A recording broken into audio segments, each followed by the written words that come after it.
ਵਾਹਿਗੁਰੂ ਜੀ ਕਾ ਖਾਲਸਾ ਵਾਹਿਗੁਰੂ ਜੀ ਕੀ ਫਤਿਹ। ਅੱਜ ਗੁਰੂ ਸਾਹਿਬ ਦੀ ਕਿਰਪਾ ਸਦਕਾ ਜਪਜੀ ਸਾਹਿਬ ਦੀ 35ਵੀਂ ਪੌੜੀ ਦੀ ਵਿਚਾਰ ਕਰਨੀ ਹੈ ਜੀ। ਗੁਰੂ ਸਾਹਿਬ ਸਿਰ ਤੇ ਮੇਰ ਭਰੇ ਹੱਥ ਰੱਖ ਕੇ ਆਪਣੀ ਸੇਵਾ ਆਪ ਲੈ ਲੈਣ। ਆਓ ਸਭ ਤੋਂ ਪਹਿਲਾਂ ਉਚਾਰਨ ਵੱਲ ਧਿਆਨ ਦਈਏ ਜੀ। ਧਰਮ ਖੰਡ ਕਾ ਇਹੋ ਧਰਮ, ਗਿਆਨ ਖੰਡ ਕਾ ਆਖੋ ਕਰਮ। केते पवन पानी बह संतर, केते कान महेश, केते बरमे घाड़त कड़िया है। रूप रंग के वेश, केतियां करम भूमि मेर केते, केते तू उपदेश। केते इंद चंद सूर केते, केते मंडल देश। केते सिद्ध बुद्ध नाथ केते, केते देवी वेश। केते देव दानव मुन केते, केते रतन समुंद। केतियां खाणी केतियां बाणी, केते पात नरिंद। केतियां सुरती सेवक केते, नानक अंत ना अंत। ਜਿਵੇਂ ਕਿ ਇੱਕ ਪ੍ਰਮਾਣ ਅਸੀਂ ਪਹਿਲੇ ਵੀ ਲਿੱਤਾ ਸੀਗਾ ਕਿ ਜੋ ਬ੍ਰਹਮੰਡੇ ਸੋਈ ਪਿੰਡੇ, ਜੋ ਖੋਜੈ ਸੋ ਪਾਵੈ। ਯਾਨੀ ਕਿ ਜੋ ਬਾਹਰੋਂ ਦੀ ਗਿਆਨ ਹਾਸਲ ਹੁੰਦਾ ਹੈ, ਇੱਕ ਹੁੰਦਾ ਬਾਹਰੀ ਗਿਆਨ, ਕਿਤਾਬਾਂ ਪੜ੍ਹ ਪੜ੍ਹ ਕੇ ਦੁਨਿਆਵੀ ਗਿਆਨ ਦੁਨੀਆ ਤੋਂ ਪ੍ਰਾਪਤ ਹੁੰਦਾ ਹੈ। ਇੱਕ ਹੁੰਦਾ ਹੈ ਅਧਿਆਤਮਕ ਧਿਆਨ, ਜੋ ਆਪਣੇ ਅੰਦਰੋਂ ਹੀ ਆਪਣੇ ਨਾਮ ਜਪਣ ਦੇ ਅਨੁਭਵ ਦੇ ਨਾਲ, ਸੇਵਾ ਸਿਮਰਨ ਦੇ ਨਾਲ, ਜੋ ਸਹਿਜੇ ਹੀ ਗੁਰੂ ਬਖਸ਼ਦਾ ਹੈ। ਤੇ ਜਦ ਅਜਿਹਾ ਗਿਆਨ ਮਨੁੱਖ ਅਜਿਹੀ ਅਵਸਥਾ ਨੂੰ ਹਾਸਲ ਕਰਦਾ ਹੈ ਤਾਂ ਉਹਨੂੰ ਫਿਰ ਸਾਰੀ ਸੋਝੀ ਜਿਹੜੀ ਹੈ ਉਹ ਸਹਿਜੇ ਹੀ ਹੋ ਜਾਂਦੀ ਹੈ, ਜੋ ਇੱਕ ਮਨੁੱਖ ਨੂੰ ਬਾਹਰੋਂ ਹੁੰਦੀ ਹੈ। ਅਸੀਂ ਵਿਚਾਰ ਕੀਤੀ ਸੀਗੀ ਧਰਮਖੰਡ, ਜਿਵੇਂ ਕਿ ਪਿਛਲੀ ਪੌੜੀ ਵਿੱਚ ਦੱਸਿਆ ਗਿਆ ਸੀਗਾ। ਉਸੀ ਨੂੰ ਅੱਗੇ ਤੋਰਦੇ ਹੋਏ ਗੁਰੂ ਸਾਹਿਬ ਦੱਸਣਾ ਚਾਹੁੰਦੇ ਆ ਕਿ ਧਰਮ ਖੰਡ ਕਾ ਇਹੋ ਧਰਮ, ਜੋ ਉੱਪਰ ਦੱਸਿਆ ਗਿਆ ਸੀਗਾ ਇਸ ਪੌੜੀ ਤੋਂ ਪਹਿਲਾਂ, ਜੋ ਕਿ ਆਪਾਂ ਪੜ੍ਹੀ ਸੀਗੀ ਪੌੜੀ ਨੰਬਰ 34 ਰਾਤੀ ਰੋਤੀ ਥਿਤੀਵਾਰ, ਜਿਸ ਵਿੱਚ ਆਪਾਂ ਵਿਚਾਰ ਕੀਤੀ ਸੀ ਨਿਯਮ ਦੀ। ਜੋ ਪਰਮਾਤਮਾ ਨੇ ਜੋ ਨਿਯਮ ਬਣਾਈ ਹੈ, ਜੋ ਕੁਦਰਤ ਬਣਾਈ ਹੈ, ਉਹ ਸਾਰੀ ਕਿਤੇ ਨਾ ਕਿਤੇ ਉਸ ਨਿਯਮ ਵਿੱਚ ਬੱਝੀ ਹੋਈ ਹੈ। ਇਹ ਨਹੀਂ ਕਿ ਕੋਈ ਨਿਯਮ ਤੋਂ ਬਾਹਰ ਆ, ਸਾਰਾ ਕਿਤੇ ਨਾ ਕਿਤੇ ਨਿਯਮ ਦੇ ਹਿਸਾਬ ਨਾਲ ਸਭ ਕੁਝ ਚੱਲ ਰਿਹਾ ਹੈ। ਤੇ ਜੋ ਪਹਿਲਾ ਖੰਡ ਸੀਗਾ ਧਰਮ ਖੰਡ, ਉਹਦੇ ਵਿੱਚ ਜੋ ਅਵਸਥਾ ਪ੍ਰਾਪਤ ਹੁੰਦੀ ਹੈ ਉਹ ਇਹੀ ਹੁੰਦੀ ਹੈ ਕਿ ਇੱਕ ਨਿਯਮ ਦੀ ਸਮਝ ਆ ਜਾਂਦੀ ਹੈ ਕਿ ਇਹ ਜੋ ਸਾਰੀ ਜਿਹੜੀ ਕੁਦਰਤ ਆ ਉਹ ਕਿਤੇ ਨਾ ਕਿਤੇ ਨਿਯਮ ਵਿੱਚ ਆ। ਅਗਰ ਅਸੀਂ ਸਟਾਰਟਿੰਗ ਕਰੀਏ ਬੱਚੇ ਦੀ, ਤੇ ਬੱਚੇ ਨੂੰ ਸਭ ਤੋਂ ਪਹਿਲਾਂ ਡਿਸਿਪਲਿਨ ਸਿਖਾਉਣ ਦੀ ਕੋਸ਼ਿਸ਼ ਕੀਤੀ ਜਾਂਦੀ ਹੈ। ਇਹ ਸਭ ਤੋਂ ਪਹਿਲਾਂ ਡਿਸਿਪਲਿਨ ਹੈ ਕਿ ਟਾਈਮ ਸਿਰ ਉੱਠਣਾ ਹੈ, ਟਾਈਮ ਸਿਰ ਸਕੂਲ ਜਾਣਾ ਹੈ। ਪੜ੍ਹਾਈ ਦੇ ਬਾਅਦ ਦੀ ਗੱਲ ਹੈ, ਕਿਹੜਾ ਸਬਜੈਕਟ ਪੜ੍ਹਨਾ ਹੈ ਕਿਹੜਾ ਨਹੀਂ ਕਰਨਾ, ਉਹ ਬਾਅਦ ਦੀ ਗੱਲ ਹੈ। ਸਭ ਤੋਂ ਪਹਿਲਾਂ ਤਾਂ ਡਿਸਿਪਲਿਨ ਬੱਚੇ ਨੂੰ ਸਿਖਾਇਆ ਜਾਂਦਾ ਹੈ। ਤੇ ਇਸੇ ਤਰੀਕੇ ਨਾਲ ਜੋ ਅਗਲਾ ਜਿਹੜਾ ਹੈ, ਕਿਉਂਕਿ ਧਰਮ ਦਾ ਜਿਹੜਾ ਅਸੀਂ ਪਾਵਰ ਦਿੱਤਾ ਸੀਗਾ, ਨਿਯਮ ਕਾਨੂੰਨ ਜੋ ਪਰਮਾਤਮਾ ਦੇ ਵੱਲੋਂ ਲਾਗੂ ਕੀਤਾ ਗਿਆ ਹੈ ਇਸ ਕੁਦਰਤ ਤੇ, ਉਹਦੀ ਸੋਝੀ ਹੋਣ ਦੇ ਬਾਅਦ ਜਿਹੜਾ ਅਗਲਾ ਪੜਾਅ, ਜਿਹੜਾ ਅਗਲਾ ਕਹਿ ਸਕਦੇ ਹਾਂ ਕਿ ਜਿਹੜੀ ਮੰਜ਼ਿਲ ਆ, ਅਗਲਾ ਜਿਹੜਾ ਸਟੇਸ਼ਨ ਹੈ, ਉਹ ਮਿਲਦਾ ਹੈ ਗਿਆਨ ਖੰਡ, ਦੂਜੀ ਅਵਸਥਾ। ਗਿਆਨ ਖੰਡ ਕਾ ਆਖੋ ਕਰਮ। ਹੁਣ ਗਿਆਨ ਖੰਡ ਵਿੱਚ ਕੀ ਹੈ?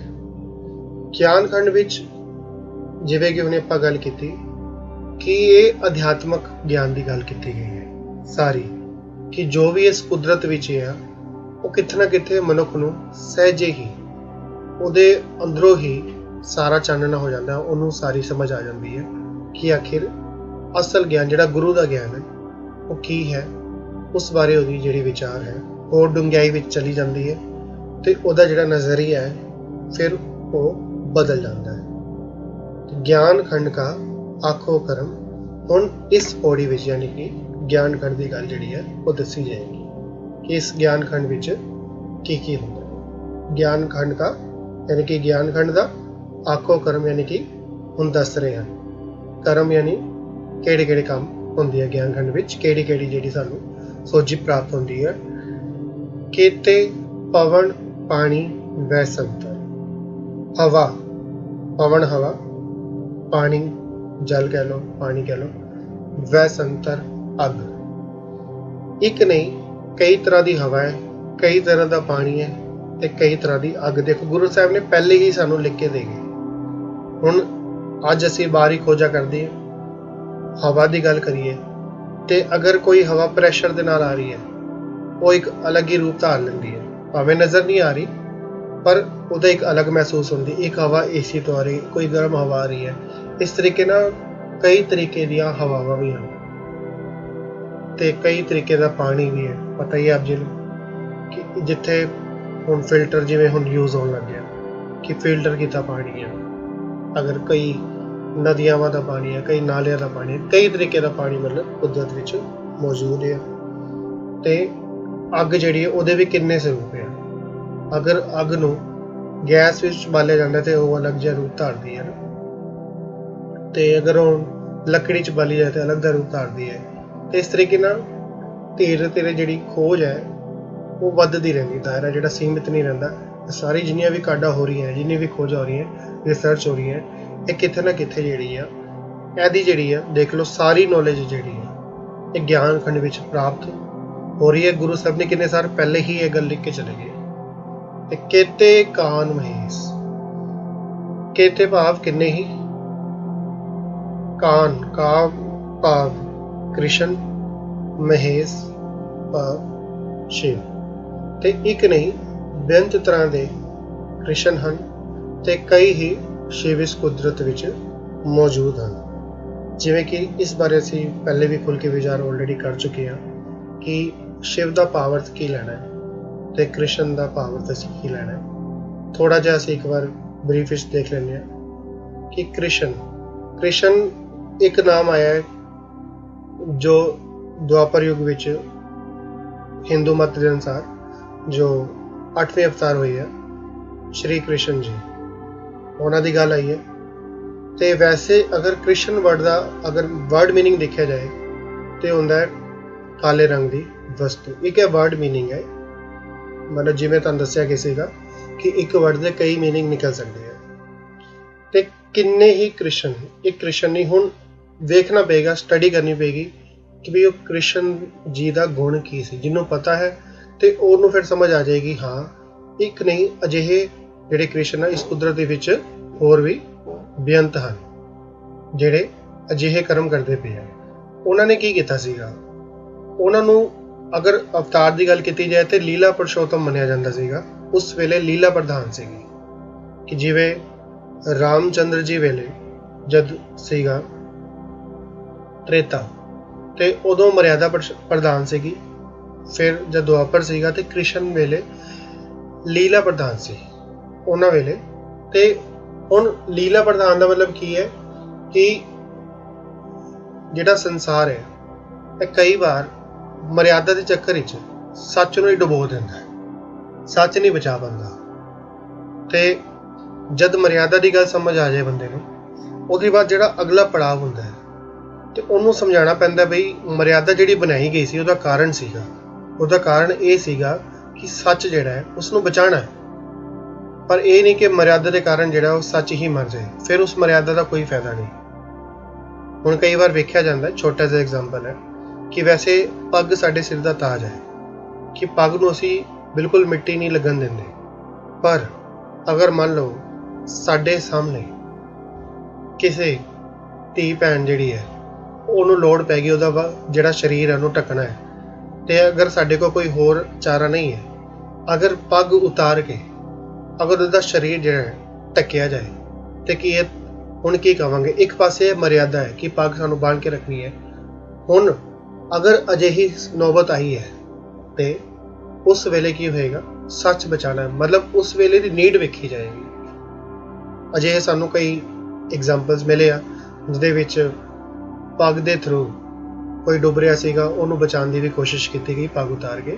ਤੇ ਇੱਕ ਦੋ ਜਿਹੜੇ ਸੀਗੇ ਕੇਸ ਆਏ ਸੀਗੇ ਜਿਹਦੇ ਵਿੱਚ ਐਕਸੀਡੈਂਟ ਹੋਇਆ ਸੀ ਤੇ ਖੂਨ ਬਹੁਤ ਜ਼ਿਆਦਾ ਵਗ ਰਿਹਾ ਸੀਗਾ ਤੇ ਇੱਕ ਸਿੱਖ ਨੇ ਆਪਣੀ ਪੱਗ ਉਤਾਰ ਕੇ ਉਹਦੇ ਜ਼ਖਮ ਤੇ ਜਿਹੜੀ ਹੈ ਉਹ ਪੱਗ ਲਪੇਟ ਦਿੱਤੀ ਸੀਗੀ, ਤਾਂ ਕਿ ਉਹਦਾ ਖੂਨ ਜਿਹੜਾ ਹੈ ਉਹ ਵਾਧੂ ਨਾ ਬਹਿ ਜਾਏ ਤੇ ਕਿਤੇ ਉਹਦੀ ਮੌਤ ਨਾ ਹੋ ਜਾਏ। ਤੇ ਉਹਨੇ ਕੀ ਕੀਤਾ, ਸੱਚ ਬਚਾਇਆ। ਅਗਰ ਸੱਚ ਬਚਾਉਣਾ ਹੈ, ਕਈ ਵਾਰ ਸੱਚ ਬਚਾਉਣ ਪਿੱਛੇ ਜਿਹੜੀ ਮਰਿਆਦਾ ਆ ਉਹਨੂੰ ਪਿੱਛੇ ਛੱਡਣਾ ਪੈਂਦਾ ਹੈ। ਤੇ ਇਸੇ ਤਰੀਕੇ ਨਾਲ ਹੁਣ ਸਮਝਣਾ ਪਏਗਾ ਕਿ ਬਈ ਕ੍ਰਿਸ਼ਨ ਦਾ ਹੁਣ ਗੁਣ ਕੀ ਸੀ। ਉਹਨਾਂ ਨੇ ਸੰਸਾਰ ਨੂੰ ਇਹੀ ਸਮਝਾ ਕੇ ਗਏ ਕਿ ਅਗਰ ਲੋੜ ਪਵੇ ਤੇ ਮਰਿਆਦਾ ਜਿਹੜੀ ਹੈ ਤੋੜੀ ਜਾ ਸਕਦੀ ਹੈ, ਪਰ ਸੱਚ ਜਿਹੜਾ ਹੈ ਨਾ ਉਹਨੂੰ ਪਹਿਲੇ ਨੰਬਰ ਤੇ ਰੱਖਣਾ। ਮਹੇਸ਼ ਦਾ ਆਪਾਂ ਪਹਿਲੇ ਹੀ ਵਿਚਾਰ ਕਰ ਚੁੱਕੇ ਹਾਂ। ਸ਼ਿਵ ਭਾਵ ਕਹਿ ਸਕਦੇ ਆ ਕਿ ਬਈ ਜਿਹਨੇ ਇਹ ਸਮਝ ਲਿਆ ਬਈ ਮੌਤ ਜਿਹੜੀ ਹੈ ਉਹ ਹਰਦਮ ਹੈ, ਤੇ ਅਜਿਹਾ ਮਨੁੱਖ ਜਿਹਦੇ ਕੋਲ ਇਹ ਗੁਣ ਆ ਗਿਆ ਕੇਤੇ। ਹੁਣ ਅਜਿਹੇ ਕਿੰਨੇ ਹਨ ਨਾ ਕੁਦਰਤ ਦੇ ਵਿੱਚ ਗਿਣੇ ਨਹੀਂ ਜਾ ਸਕਦੇ ਜਿਨ੍ਹਾਂ ਨੂੰ ਸੋਝੀ ਆ ਗਈ। ਮੈਂ ਸ਼ਾਰਟ ਵਿੱਚ ਲੈ ਰਿਹਾ ਕਿਉਂਕਿ ਇਸ ਬਾਰੇ ਪਹਿਲੇ ਹੀ ਆਲਰੇਡੀ ਆਪਾਂ ਡਿਟੇਲ ਵਿੱਚ ਗੱਲ ਕਰ ਚੁੱਕੇ ਹਾਂ। ਕੇਤੇ ਬਰਮੇ ਘਾੜਤ ਘੜੀਆ ਹੈ ਰੂਪ ਰੰਗ ਕੇ ਵੇਸ। ਕੇਤੇ ਯਾਨੀ ਕਿ ਕਿੰਨੇ ਹੀ ਬ੍ਰਹਮੇ ਹਨ ਇਸ ਸ੍ਰਿਸ਼ਟੀ ਵਿੱਚ। ਕਹਿ ਸਕਦੇ ਹਾਂ ਕਿ ਰਚਨਾ ਕਰਨ ਵਾਲੇ, ਰਚਨਾਤਮਕ ਕਿੰਨੇ ਹੀ ਹਨ। ਘਾੜਤ ਘੜੀਏ, ਘਾੜਤ ਭਾਵ ਹੁੰਦੀ ਹੈ ਬਣਾਵਟ, ਰਚਨਾ, ਘੜੀ ਹੈ ਉਹਨੂੰ ਘੜਨ ਵਾਲੇ, ਬਣਾਉਣ ਵਾਲੇ। ਤੇ ਕਿੰਨੇ ਹੀ ਹਨ ਨਾ ਜੋ ਕਿ ਅੱਜ ਵੀ ਕੁਛ ਨਾ ਕੁਛ ਬਣਾ ਰਹੇ ਆ, ਨਵੇਂ ਤੋਂ ਨਵਾਂ ਜਿਹੜਾ ਹੈ ਉਹ ਅਵਿਸ਼ਕਾਰ ਕਰਦੇ ਆ, ਨਵੇਂ ਤੋਂ ਨਵੀਂ ਕਾਢਾਂ ਕੱਢ ਰਹੇ ਆ। ਤੇ ਅਜਿਹੇ ਯਾਨੀ ਕਿ ਭਾਵ ਅਰਥ ਹੋਏਗਾ ਬਣਾਉਣ ਵਾਲੇ, ਕਿੰਨੇ ਹੀ ਅਜਿਹੇ ਇਸ ਦੁਨੀਆ ਵਿੱਚ ਮੌਜੂਦ ਹਨ। ਰੂਪ ਰੰਗੇ ਵੇਸ, ਤੇ ਕਿੰਨੇ ਹੀ ਕਈ ਤਰ੍ਹਾਂ ਦੇ ਰੂਪ ਜਿਹੜੇ ਆ ਸਾਨੂੰ ਵੇਖਣ ਨੂੰ ਮਿਲਦੇ ਆ, ਤੇ ਕਈ ਤਰੀਕੇ ਦੇ ਜਿਹੜੇ ਵੇਸ਼ ਭੂਸ਼ਾਵਾਂ ਜਿਹੜੀਆਂ ਨੇ ਉਹ ਵੇਖਣ ਨੂੰ ਤੁਹਾਨੂੰ ਮਿਲਦੇ ਨੇ। ਪਹਿਰਾਵੇ ਕਹਿ ਸਕਦੇ ਆ, ਕਈ ਤਰੀਕੇ ਦੇ ਆਪਣੇ ਆਪਣੇ ਪਹਿਰਾਵੇ ਸਭ ਦੇ ਆ। ਤੇ ਇਹ ਸਾਰੀ ਜਿਹੜੀ ਹੈ ਉਹ ਸਮਝ ਆ ਰਹੀ ਹੈ, ਕਿਵੇਂ ਆ ਰਹੀ ਹੈ ਇਸ ਗਿਆਨ ਖੰਡ ਵਿੱਚ। ਕੇਤੀਆਂ ਕਰਮ ਭੂਮੀ ਮੇਰ ਕੇਤੇ, ਕਰਮ ਭੂਮੀ ਭਾਵ ਕਰਮ ਕਰਨ ਦਾ ਸਥਾਨ, ਜਗ੍ਹਾ। ਕੇਤੀਆਂ, ਹੁਣ ਇੱਥੇ ਗੱਲ ਸਮਝਣੀ ਪਏਗੀ ਕਿ ਕਈ, ਇੱਕ ਨਹੀਂ ਹੈ ਜੋ ਕਰਮ ਕਰਨ ਦਾ ਜਿਹੜਾ ਸਥਾਨ ਹੈ ਉਹ ਕੋਈ ਇੱਕ ਨਹੀਂ ਹੈ ਕਿ ਹਾਂ ਬਈ ਖਤਮ ਹੋ ਜਾਏਗਾ, ਨਹੀਂ, ਕਿੰਨੇ ਹੀ ਹਨ, ਕਿੰਨੀਆਂ ਹੀ ਹਨ। ਕਹਿ ਸਕਦੇ ਹਾਂ ਜੋ ਧਰਤੀ ਹੈ, ਅਜਿਹੀਆਂ ਹੋਰ ਵੀ ਪਤਾ ਨਹੀਂ ਕਿੰਨੀਆਂ ਹੀ ਧਰਤੀ ਹਨ ਜੋ ਕਿ ਜਿਵੇਂ ਜਿਵੇਂ ਮਨੁੱਖ ਰਿਸਰਚ ਕਰੀ ਜਾ ਰਿਹਾ ਤਿਵੇਂ ਦੇ ਉਹਨੂੰ ਪਤਾ ਲੱਗਣ ਲੱਗ ਜਾਏਗਾ। ਮੇਰ ਕੇਤੇ, ਕਿੰਨੇ ਹੀ ਪਰਵਤ ਹਨ। ਕੇਤੇ ਧੂ ਉਪਦੇਸ਼, ਤੇ ਕਿੰਨੇ ਹੀ ਧੂ ਵਰਗੇ ਭਗਤ ਹਨ ਤੇ ਉਹਨਾਂ ਦੇ ਬੇਅੰਤ ਹੀ ਉਪਦੇਸ਼ ਹਨ। ਕੇਤੇ ਇੰਦ ਚੰਦ ਸੂਰ ਕੇਤੇ, ਕੇਤੇ ਮੰਡਲ ਦੇ, ਕਿੰਨੇ ਹੀ ਇੰਦ ਹਨ ਧਰਤੀ ਵਿੱਚ। ਕੇਤੇ ਇੰਦ ਚੰਦ ਸੂਰ ਕੇਤੇ, ਇਹਨੂੰ ਇਸ ਤਰੀਕੇ ਨਾਲ ਵੀ ਪੜ੍ਹਿਆ ਜਾ ਸਕਦਾ ਹੈ। ਕੇਤੇ ਇੰਦ ਚੰਦ ਸੂਰ ਕੇਤੇ, ਕੇਤੇ ਮੰਡਲ ਦੇ, ਇੱਕ ਇਹਨੂੰ ਇਸ ਤਰੀਕੇ ਨਾਲ ਪੜ੍ਹਿਆ ਜਾ ਸਕਦਾ ਹੈ। ਕੇਤੇ ਇੰਦ ਚੰਦ ਸੂਰ ਕੇਤੇ, ਕੇਤੇ ਮੰਡਲ ਦੇ। ਸਭ ਦਾ ਆਪਣਾ ਆਪਣਾ, ਜਿਵੇਂ ਆਪ ਜੀ ਨੂੰ ਦੱਸਿਆ ਕਿ ਖੋਜ ਹੈ, ਰਿਸਰਚ ਹੈ। ਤੇ ਕਈ ਇੰਦਰ ਹਨ, ਜਿਵੇਂ ਕਿ ਦੱਸਿਆ ਗਿਆ ਸੀਗਾ ਬਈ ਉਹ ਜਿਵੇਂ ਉਹ ਦੇਵਤੇ ਦਾ ਰਾਜਾ ਗਿਣਿਆ ਜਾਂਦਾ ਹੈ। ਇਸੇ ਤਰੀਕੇ ਦੇ ਨਾਲ ਜਿਹੜਾ ਆਪਣੇ ਵਿਕਾਰਾਂ ਨੂੰ ਵਸ ਕਰ ਲੈਂਦਾ, ਇੰਦਰੀਆਂ ਨੂੰ ਵਸ ਕਰ ਲੈਂਦਾ ਹੈ, ਉਹ ਵੀ ਇੰਦਰ ਹੈ। ਤੇ ਅਜਿਹੇ ਜਿਹੜੇ ਆ ਕਈ ਹਨ ਕੁਦਰਤ ਵਿੱਚ। ਚੰਦ ਦਾ ਕਿਹਾ ਜਾਂਦਾ ਕਿ ਉਹ ਬਈ ਠੰਡਕ ਦਿੰਦਾ ਹੈ, ਰੋਸ਼ਨੀ ਜਿਹੜੀ ਹੈ ਠੰਡਕ ਪਹੁੰਚਾਉਂਦਾ ਹੈ। ਤੇ ਸੂਰ ਕੇਤੇ, ਸੂਰਜ ਜਿਹੜਾ ਸਭ ਨੂੰ ਯਾਨੀ ਕਿ ਪ੍ਰਕਾਸ਼ ਦਿੰਦਾ ਹੈ। ਤੇ ਅਜਿਹੇ ਕਈ ਹਨ, ਇਹਦਾ ਭਾਵ ਸਮਝਾਂਗੇ। ਤੇ ਅਜਿਹੇ ਜਿਹੜੇ ਠੰਡਕ ਦਿੰਦੇ ਆ, ਜਿਹੜੇ ਆਪਣੇ ਸੁਭਾਅ ਦੇ ਨਾਲ ਦੂਜਿਆਂ ਨੂੰ ਠੰਡ ਪਹੁੰਚਾਉਂਦੇ ਆ। ਸੂਰ ਕੇਤੇ ਭਾਵ ਦੂਜਿਆਂ ਨੂੰ ਵੀ ਪ੍ਰਕਾਸ਼ਮਾਨ ਕਰਦੇ ਆਪਣੇ ਗਿਆਨ ਦੇ ਨਾਲ। ਅਜਿਹੇ ਵੀ ਕਈ ਮਨੁੱਖ ਹਨ। ਕੇਤੇ ਮੰਡਲ ਦੇਸ, ਕੇਤੇ ਯਾਨੀ ਕਿੰਨੇ ਹੀ, ਮੰਡਲ ਦੇਸ ਭਾਵ ਜਿਹੜੇ ਇਹ ਗੋਲ ਮੰਡਲ ਹੁੰਦਾ ਹੈ, ਚੱਕਰ ਗੋਲਾ, ਤੇ ਮੰਡਲ ਦੇਸ ਦਾ ਅਰਥ ਹੋ ਗਿਆ ਗੋਲ ਕਹਿ ਲਓ। ਜਿਵੇਂ ਹੁਣ ਕਿਹਾ ਜਾਂਦਾ ਜਿਵੇਂ ਜਿਹੜੇ ਹੈਗੇ ਆ ਆਪਣੇ ਗਲੈਕਸੀਜ਼ ਵਗੈਰਾ, ਤੇ ਹੋਰ ਗੋਲ ਆਕਾਰ ਵਿੱਚ ਕਹਿ ਲਓ। ਜਿਵੇਂ ਹੁਣ ਧਰਤੀ ਦੀ ਰਿਸਰਚ ਵੈਸੇ ਚੱਲ ਰਹੀ ਹੈ, ਪਰ ਚਲੋ ਕਿਹਾ ਜਾਂਦਾ ਕਿ ਅਜੇ ਫਿਲਹਾਲ ਕਿ ਧਰਤੀ ਜਿਹੜੀ ਆ ਉਹ ਵੀ ਗੋਲ ਹੈ। ਸੂਰਜ ਕਹਿ ਲਓ, ਚੰਦ ਕਹਿ ਲਓ, ਕਿ ਅਜਿਹੇ ਮੰਡਲ ਦੇਸ਼, ਅਜਿਹੇ ਜਿਹੜੇ ਦੇਸ਼ ਆ ਗੋਲ ਜਿਹੜੇ ਆ ਉਹ ਵੀ ਕਿੰਨੇ ਹੀ ਆ, ਇੱਕ ਨਹੀਂ ਹੈ, ਸੋ ਮੈਨੀ ਵਰਡਸ ਕਰਦੇ ਹਨ। ਕੇਤੇ ਸਿੱਧ ਬੁੱਧ ਨਾਥ ਕੇਤੇ, ਕੇਤੇ ਸਿੱਧ ਇੱਕ ਜਿਹੜਾ ਬਾਹਰੀ ਅਰਥ ਹੋ ਗਿਆ ਕਿ ਜਿਹਨਾਂ ਨੇ ਸਿੱਧੀਆਂ ਹਾਸਲ ਕਰ ਲਿੱਤੀਆਂ, ਹੈ ਨਾ, ਜਿਹੜੇ ਕਰਾਮਾਤ ਦਿਖਾਉਂਦੇ ਆ, ਜਿਨ੍ਹਾਂ ਕੋਲ ਕਰਾਮਾਤਾਂ ਹੁੰਦੀਆਂ ਸਿੱਧ ਕਰਦੇ ਆ। ਇੱਕ ਹੋ ਗਿਆ ਸਿੱਧ ਜਿਹਨੇ ਆਪਣੇ ਆਪ ਨੂੰ ਸਿੱਧ ਕਰ ਲਿਆ, ਭਾਵ ਜਿਵੇਂ ਸਿੱਧਾ ਮੀਨਿੰਗ ਕਰੀਏ ਤੇ ਆਪਣੇ ਆਪ ਨੂੰ ਸਿੱਧਾ ਕਰ ਲਿਆ, ਭਾਵ ਉਹ ਵਿਕਾਰਾਂ ਵਿੱਚ ਹੁਣ ਟੇਢਾ ਨਹੀਂ ਹੈ, ਆਪਣੇ ਜੀਵਨ ਨੂੰ ਸਿੱਧਾ ਕਰ ਲਿਆ, ਭਾਵ ਉਸ ਤੇ ਸਫਲਤਾ ਹਾਸਿਲ ਕਰ ਲਈ। ਬੁੱਧ ਭਾਵ ਬੁੱਧੀਜੀਵੀ। ਇੱਕ ਅਰਥ ਇਹ ਵੀ ਆਉਂਦਾ ਹੈ ਕਿ ਜਿਵੇਂ ਬੁੱਧ ਵਰਗੇ, ਜਿਵੇਂ ਬੁੱਧ ਅਵਤਾਰ ਮੰਨਿਆ ਜਾਂਦਾ ਹੈ ਤੇ ਬੁੱਧ ਵਰਗੇ ਵੀ ਕਹਿੰਦੇ ਆ, ਪਰ ਬੁੱਧ ਦਾ ਇੱਕ ਹੋਰ ਵੀ ਅਰਥ ਹੋ ਸਕਦਾ ਬੁੱਧੀਜੀਵੀ। ਕਿੰਨੇ ਹੀ ਬੁੱਧੀਜੀਵੀ ਆ। ਨਾਥ ਕਹਤੇ, ਹੁਣ ਅਸੀਂ ਪੜ੍ਹਿਆ ਸੀਗਾ ਨਾਥ ਦਾ ਮੀਨਿੰਗ ਹੁੰਦਾ ਵੈਸੇ ਜਿਹੜੇ ਧਾਰਮਿਕ ਆਗੂ ਹੁੰਦੇ ਆ, ਜਾਂ ਨੋਰਮਲ ਕਹਿ ਸਕਦੇ ਹਾਂ ਆਪਾਂ, ਅਗਵਾਈ ਕਰਨ ਵਾਲਾ। ਨਾਥ ਖਸਮ ਕਹਿ ਸਕਦੇ ਆ। ਤੇ ਕਿੰਨੇ ਹੀ ਹਨ ਅਜਿਹੇ ਜਿਹੜੇ ਅਗਵਾਈ ਕਰਦੇ ਹਨ। ਕੇਤੇ ਦੇਵੀ ਵੇਸ, ਕਿੰਨੇ ਹੀ ਹਨ ਦੇਵੀਆਂ ਦੇ ਵੇਸ। ਇਸ ਪੂਰੇ ਸੰਸਾਰ ਵਿੱਚ ਇੱਕ ਨਹੀਂ ਬੇਅੰਤ ਤਰੀਕੇ ਦੇ ਦੇਵੀਆਂ ਦੇ ਜਿਹੜੇ ਵੇਸ ਆ ਉਹ ਵੀ ਮੌਜੂਦ ਆ। ਕੇਤੇ ਦੇਵ ਦਾਨਵ ਤੇ ਬੇਅੰਤ ਹੀ ਦੇਵ ਦਾਨਵ ਇਸ ਸ੍ਰਿਸ਼ਟੀ ਵਿੱਚ ਮੌਜੂਦ ਆ। ਇਹ ਸਾਰੀ ਹੁਣ ਉਹੀ ਦੱਸ ਰਿਹਾ, ਅਧਿਆਤਮਕ ਤੌਰ ਤੇ ਇਹਨੂੰ ਨਾਲ ਦੇ ਨਾਲ ਰਿਲੇਟ ਕਰੀ ਜਾਣਾ। ਬਾਹਰੋਂ ਦੀ ਐਗਜ਼ਾਮਪਲ ਲਈ ਜਾ ਰਹੇ ਆ ਤੇ ਅੰਦਰ ਵੱਲ ਪ੍ਰੇਰਿਤ ਕਰੀ ਜਾ ਰਹੇ ਆ। ਦੇਵ ਕੌਣ ਹੈ? ਗੁਣਾਂ ਦਾ ਧਾਰਨੀ ਹੈ ਜਿਹੜਾ, ਉਹ ਦੇਵ ਹੋ ਗਿਆ। ਤੇ ਦਾਨਵ ਕੌਣ ਹੈ? ਜਿਹੜਾ ਔਗੁਣਾਂ ਦਾ ਧਾਰਨੀ ਹੈ, ਜਿਹੜਾ ਦੂਜਿਆਂ ਦਾ ਵੀ ਔਗੁਣ ਦੇਖਦਾ ਹੈ। ਕਰਮ ਹੀ ਏਦਾਂ ਦੇ ਆ, ਕਈ ਵਾਰ ਕਹਿ ਦਿੰਦੇ ਆ ਨਾ ਇਹ ਤਾਂ ਸ਼ੈਤਾਨ ਹੈ ਬੰਦਾ, ਇਹ ਬੰਦਾ ਹੀ ਨਹੀਂ ਹੈ। ਤੇ ਉਹ ਸਾਰਾ ਕੀ ਹੈ? ਉਹਦੇ ਡਿਪੈਂਡ ਕਰਦਾ ਹੈ, ਉਹਦਾ ਕਰੈਕਟਰ ਦੇ ਉੱਪਰ, ਉਹਦੇ ਆਚਰਣ ਦੇ ਉੱਪਰ। ਤੇ ਏਦਾਂ ਬਥੇਰੇ ਹਨ ਜਿਹੜੇ ਦੇਵਤੇ ਵਰਗੇ ਵੀ ਹਨ, ਦਾਨਵ ਵਰਗੇ ਵੀ ਬਥੇਰੇ ਹਨ। ਮੁੰਨ ਕੇਤੇ, ਮੁੰਨ ਇੱਕ ਅਰਥ ਹੁੰਦਾ ਮੌਨਧਾਰੀ, ਇੱਕ ਹੁੰਦਾ ਮੁੰਨ ਲਿਆ। ਮੁੰਨ ਲਿਆ, ਕਿਹਨੂੰ ਮੁੰਨ ਲਿਆ? ਆਪਣੇ ਮਨ ਨੂੰ ਮੁੰਨ ਲਿਆ, ਯਾਨੀ ਕਿ ਮਨ ਨੂੰ ਇੰਟਰੈਕਟ ਵਿੱਚ ਕਹਿ ਸਕਦੇ ਹਾਂ ਅਰਥ ਕਿ ਮਨ ਨੂੰ ਵਸ ਕਰਨ ਵਾਲੇ ਕੇਤੇ ਹੀ ਹੈ। ਕੇਤੇ ਰਤਨ ਸਮੁੰਦਰ, ਰਤਨ ਦੇ ਸਮੁੰਦਰ, ਰਤਨ ਕਹਿ ਲਓ ਜਿਹੜਾ ਕਿਹਾ ਜਾਂਦਾ ਕਿ ਪੱਥਰ ਦਾ ਕਹਿੰਦੇ ਕਿ ਸੁਲਝਾ ਰੂਪ ਹੀ ਹੈ ਰਤਨ, ਜਿਨ੍ਹਾਂ ਦੀ ਕੀਮਤ ਹੁੰਦੀ ਹੈ। ਪੱਥਰ ਦੀ ਕਹਿੰਦੇ ਬਈ ਇੱਕ ਹੁੰਦਾ ਕਿ ਨੋਰਮਲ ਪੱਥਰ ਹੈ, ਆਮ ਪੱਥਰ ਜੋ ਰੋਡ ਤੇ ਪਿਆ, ਉਹਦੀ ਕੋਈ ਕੀਮਤ ਨਹੀਂ ਹੈ। ਪਰ ਜਦੋਂ ਰਤਨ ਦਾ ਰੂਪ ਧਾਰਨ ਕਰ ਲੈਂਦਾ ਹੈ, ਇਸ ਤਰ੍ਹਾਂ ਜਿਵੇਂ ਧੀਰੇ ਧੀਰੇ ਕਿਹਾ ਜਾਂਦਾ ਕਿ ਅਪਡੇਟਿਡ ਕਹਿ ਸਕਦੇ ਆ, ਜਿਵੇਂ ਅਪਡੇਟਿਡ ਵਰਜ਼ਨ ਜਿਹੜੇ ਆ ਪੱਥਰਾਂ ਦੇ ਹੀ ਉਹ ਰਤਨ ਹੀ ਆ। ਤੇ ਅਜਿਹੇ ਕਿਤੇ ਹੀ ਰਤਨ ਜਿਹੜੇ ਆ ਉਹ ਜੇ ਮੌਜੂਦ ਹਨ, ਕਿੰਨੇ ਹੀ ਸਮੁੰਦਰ ਜਿਹੜੇ ਆ ਉਹ ਮੌਜੂਦ ਹਨ। ਹੁਣ ਇਹ ਅਸੀਂ ਵੇਖਣਾ ਹੈ ਕਿ ਸਾਨੂੰ ਗੁਰੂ ਸਾਹਿਬ ਨੇ ਕੀ ਸਿਖਾਇਆ ਸੀਗਾ।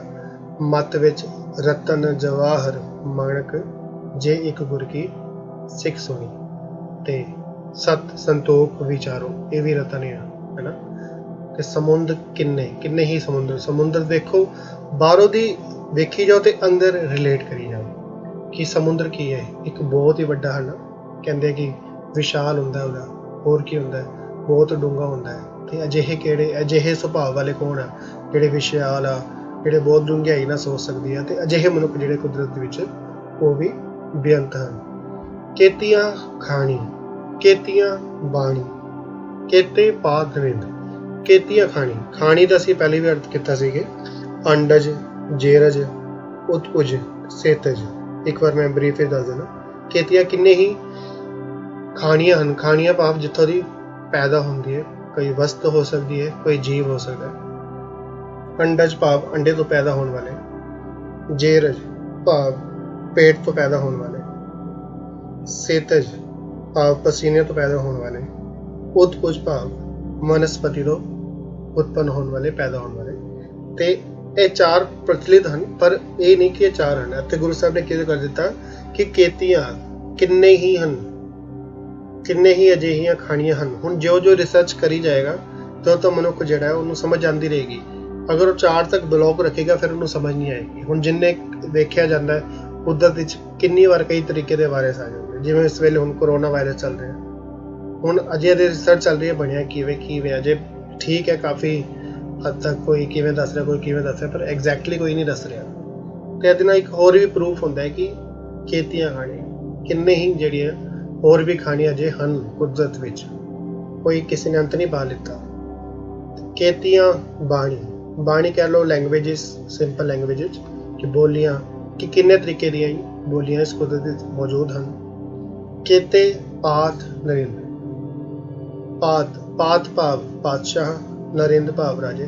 ਤੇ ਕਿੰਨੇ ਹੀ ਪਾਤਸ਼ਾਹ ਹਨ, ਰਾਜੇ ਹਨ। ਬਾਹਰੀ ਰਾਜਿਆਂ ਨੂੰ ਅੰਦਰਲੇ ਰਾਜੇ ਨਾਲ ਕੰਪੇਅਰ ਕਰਨਾ ਹੈ, ਜਿਵੇਂ ਕਿ ਪਹਿਲੇ ਵੀ ਦੱਸਿਆ ਗਿਆ ਸੀਗਾ ਕਿ ਰਾਜਾ ਕੌਣ ਹੈ, ਜਿਹਨੇ ਆਪਣੇ ਨੂੰ ਮਨ ਨੂੰ ਵਸ ਕਰ ਲਿਆ, ਜਿਹਨੇ ਸੰਤੋਖ ਹਾਸਲ ਕਰ ਲਿੱਤਾ, ਗੁਣ ਧਾਰਨ ਕਰ ਲਿੱਤੇ ਅਜਿਹੇ, ਉਹੀ ਅਸਲ ਜਿਹੜਾ ਹੈ ਰਾਜਾ ਹੈ। ਕੇਤੀਆਂ ਸੁਰਤੀ ਸੇਵਕ ਕੇਤੇ। ਕੇਤੀਆਂ ਕਿੰਨੀਆਂ ਹੀ, ਸੁਰਤੀਆਂ ਭਾਵ ਲਿਵ ਲਾਉਣ ਵਾਲੇ ਜਿਹੜੇ ਆ ਕਈ ਨੇ ਨਾ, ਇੱਕ ਤੇ ਨਹੀਂ ਹੈ। ਅਸੀਂ ਹਲਕਾ ਜਿਹਾ ਅੱਖਾਂ ਬੰਦ ਕਰਕੇ 2-4 ਮਿੰਟ ਬਹਿ ਜਾਈਏ ਤੇ ਕਿਤੇ ਅਹੰਕਾਰ ਨਾ ਕਰ ਲਈਏ। ਬਥੇਰੇ ਨੇ ਇਸ ਕੁਦਰਤ ਵਿੱਚ ਸੁਰਤੀ ਭਾਵ ਲਿਵ ਵੀ ਬਥੇਰੀਆਂ ਨੇ ਤੇ ਲਿਵ ਨੂੰ ਲਾਉਣ ਵਾਲੇ ਵੀ ਬਥੇਰੇ ਆ। ਸੇਵਕ ਕੀਤੇ ਕਈ ਸੇਵਕ ਆ, ਇੱਕ ਨਹੀਂ ਦੋ ਨਹੀਂ, ਮਨੁੱਖਾਂ ਕਈ ਸੇਵਕ ਆ, ਗਿਣੇ ਨਹੀਂ ਜਾਂਦੇ। ਅਹੰਕਾਰ ਨਾ ਕਰੀ, ਕੁਛ 2-4 ਮਿੰਟ ਦੀ, 10 ਮਿੰਟ ਦੀ, 20 ਮਿੰਟ ਦੀ, ਘੰਟੇ ਦੀ, 1 ਮਹੀਨੇ ਦੀ, 1 ਸਾਲ ਦੀ ਸੇਵਾ ਕਰਕੇ ਬਥੇਰੇ।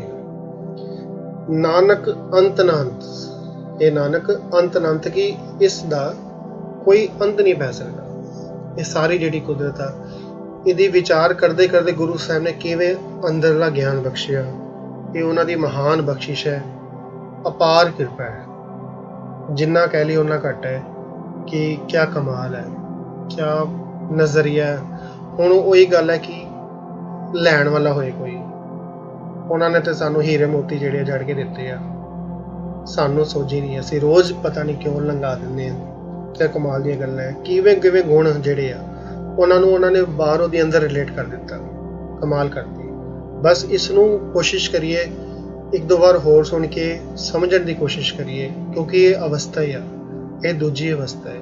ਜਿਵੇਂ ਪਹਿਲੇ ਪੜ੍ਹਿਆ ਸੀਗਾ ਧਰਮਖੰਡ ਬਾਰੇ, ਹੁਣ ਇਹ ਗਿਆਨਖੰਡ ਦੀ ਅਵਸਥਾ ਹੈ। ਧਰਮਖੰਡ ਵਿੱਚ ਨਿਯਮ ਜਿਵੇਂ ਡਿਸਿਪਲਿਨ ਬਾਰੇ ਦੱਸਿਆ ਗਿਆ, ਆਪਣੇ ਆਪ ਨੂੰ ਢਾਲਣ ਦੀ ਕੋਸ਼ਿਸ਼ ਕੀਤੀ ਗਈ, ਉਸੇ ਤਰੀਕੇ ਦੇ ਨਾਲ ਹੁਣ ਇਹ ਗਿਆਨਖੰਡ ਦੀ ਗੱਲ ਕੀਤੀ ਗਈ ਕਿ ਕਿਵੇਂ ਕਿਵੇਂ ਗਿਆਨ ਮਿਲ ਰਿਹਾ ਹੈ। ਹਰ ਇੱਕ ਤੋਂ ਗਿਆਨ ਮਿਲ ਰਿਹਾ ਹੈ। ਜਿਹੜੇ ਵੀ ਜਿੰਨੇ ਵੀ ਉੱਪਰ ਵਿਚਾਰ ਆਈ ਹੈ, ਇਹ ਸਾਰੀ ਕਿਤੇ ਨਾ ਕਿਤੇ ਹਰ ਕੋਈ ਗਿਆਨ ਵੰਡ ਰਿਹਾ ਹੈ। ਯਾਨੀ ਕਿਤੇ ਨਾ ਕਿਤੇ ਹਰ ਕੋਈ ਕੁਦਰਤ ਨੂੰ, ਹਰ ਇੱਕ ਤੋਂ ਸਾਨੂੰ ਗਿਆਨ ਜਿਹੜਾ ਹੈ ਉਹ ਪ੍ਰਾਪਤ ਹੋ ਸਕਦਾ ਹੈ। ਇਹ ਕਹਿ ਸਕਦੇ ਕੋਈ ਵਸਤੂ ਹੋਵੇ, ਉਹਨੂੰ ਵੇਖ ਕੇ ਗਿਆਨ ਪ੍ਰਾਪਤ ਹੋ ਸਕਦਾ ਹੈ, ਉਹਦਾ ਗੁਣ ਜਿਹੜਾ ਹੈ ਲਿੱਤਾ ਜਾ ਸਕਦਾ ਹੈ। ਕੋਈ ਜੀਵ ਹੋਏ, ਉਸ ਤੋਂ ਗੁਣ ਲਿੱਤਾ ਜਾ ਸਕਦਾ ਹੈ। ਬਹੁਤ ਹੀ ਕਮਾਲ। ਧੰਨ ਗੁਰੂ ਨਾਨਕ, ਧੰਨ ਗੁਰੂ ਨਾਨਕ, ਧੰਨ ਗੁਰੂ ਨਾਨਕ ਮੁਖੋਂ ਸਿਰਫ ਇਹੀ ਨਿਕਲਦਾ ਹੈ। ਕੋਸ਼ਿਸ਼ ਕੀਤੀ ਹੈ, ਗੁਰੂ ਸਾਹਿਬ ਨੇ ਸੇਵਾ ਲਿੱਤੀ ਹੈ, ਪਰ ਬੇਅੰਤ ਗਲਤੀਆਂ ਟੁੱਟੀਆਂ ਹੋ ਗਈਆਂ ਹੋਣਗੀਆਂ, ਬਖਸ਼ ਲੈਣਾ। ਅਗਰ ਆਪ ਜੀ ਦਾ ਕੋਈ ਸਵਾਲ ਹੋਏ, ਬਿਲਕੁਲ ਆਪ ਜੀ ਕਮੈਂਟ ਬਾਕਸ 'ਤੇ ਲਿਖ ਸਕਦੇ ਹੋ ਜੀ। ਸਭ ਦਾ ਬਹੁਤ ਬਹੁਤ ਧੰਨਵਾਦ। ਫਤਿਹ ਬੁਲਾਣਾ ਜੀ। ਅਗਰ ਚੈਨਲ ਨੂੰ ਸਬਸਕ੍ਰਾਈਬ ਨਹੀਂ ਕੀਤਾ, ਬਿਲਕੁਲ ਕਰ ਦਿਓ। ਲਾਈਕ ਵੀਡੀਓ ਨੂੰ ਔਰ ਸ਼ੇਅਰ ਕਰ ਦਿਆ ਕਰੋ। ਤੁਹਾਡਾ ਆਪਣਾ ਹੀ ਚੈਨਲ ਹੈ। ਅਗਰ ਚੰਗਾ ਕੰਟੈਂਟ ਪ੍ਰਮੋਟ ਹੋਏਗਾ ਤਾਂ ਉਹਦੇ ਵਿੱਚ ਸਭ ਦਾ ਹੀ ਭਲਾ ਹੈ। ਵਾਹਿਗੁਰੂ ਜੀ ਕਾ ਖਾਲਸਾ, ਵਾਹਿਗੁਰੂ ਜੀ ਕੀ ਫਤਿਹ।